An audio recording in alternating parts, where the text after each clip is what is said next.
నేను ఆల్రెడీ ఇంట్రడక్షన్లో చెప్పేశాను కాబట్టి దిష్టి అనే దాన్ని మీరు ఎలా చూస్తారు అసలు? క్యాజువల్గా చూస్తే ఒక అర్థం వస్తుంది, దాని వెనకాల ఉండే లాజిక్తో మాట్లాడితే చాలా అర్థం వస్తుంది.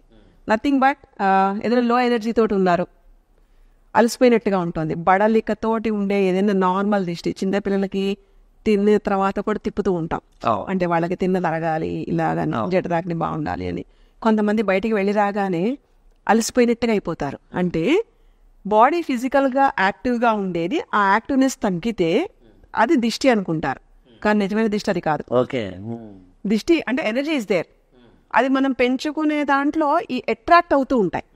అట్రాక్ట్ అవుతున్నప్పుడు ఒక పాజిటివ్కి అంటే పొలారిటీ లేదా ఈ పాజిటివ్ నెగిటివ్ యానోడ్ ఇవన్నీ మనం మాట్లాడితే సైంటిఫిక్గా ఒక పాజిటివ్ ఉందంటే నెగిటివ్ ఖచ్చితంగా వచ్చి చేరుతుంది.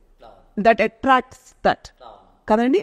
And that is like how మనకి నార్త్ పోల్ సౌత్ పోల్ ఇలాగా ఉంది, మనకి అట్రాక్ట్ అవుతూ ఉంటాయి క్యాథోడ్ యానోడ్ అలా కదా.